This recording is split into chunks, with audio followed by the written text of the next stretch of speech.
भाभी ने पूर्णिमा को देखा और कहा, बहन तुम तो काफी दिनों के बाद आई हो। हम तो कब से तुम्हारी राह देख रहे हैं कि पूर्णिमा बहन कब हमारे घर आएगी। फिर भाभी ने पूर्णिमा की बड़ी सेवा की, भोजन पकवान बनाकर खिलाए पिलाए। पूर्णिमा रात भर अपने भाभी भैया के यहाँ रुकी और दूसरे दिन पूर्णिमा जब अपने घर के लिए चलने के लिए तैयार हो गई तो पूर्णिमा की भाभी ने एक झोले में खाने पीने का सामान और बच्चों के लिए कपड़े रख दिए। वो झोला पूर्णिमा को दे दिया और भाभी ने कहा कि बहन आते जाते रहना।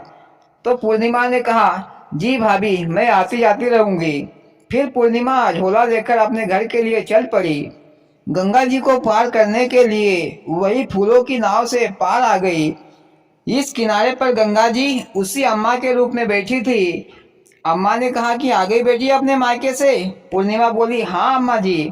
फिर अम्मा जी ने पूर्णिमा को अपने पास बुलाया और एक झोला देकर कहा, बेटी इसे घर जाकर खोलना। पूर्णिमा ने कहा कि ठीक है अम्मा जी।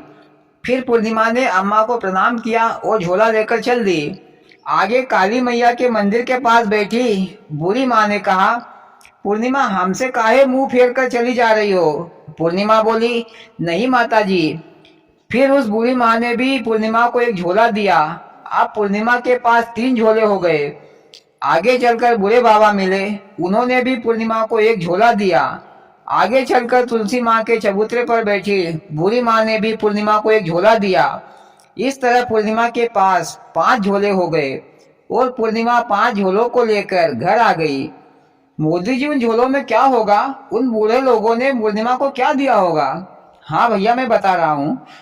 घर आकर पूर्णिमा ने अपने भाभी के झोले को खोला और देखा कि उसमें खाने पीने का सामान और बच्चों के लिए कपड़े थे। फिर दूसरा झोला खोला जो गंगा जी ने दिया था, उसमें सोने चांदी हीरे जवाहरात थे। तीसरे झोले को खोला तो काली माँ के उस झोले में 16 श्रृंगार था। चौथा झोला खोला तो भोले बाबा ने उस झोले में खाने पीने का सामान, अनाज गेहूं आटा चावल आदि सामान था। पांचवा झोला खोला तुलसी माता का, उसमें महंगे महंगे कपड़े निकले। मोदी जी उन झोलों में से जो सामान निकला है उसमें कितनों दिनों तक पूर्णिमा का पेट भरेगा।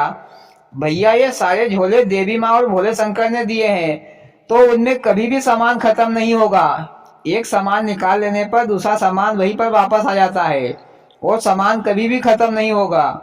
इस प्रकार पूर्णिमा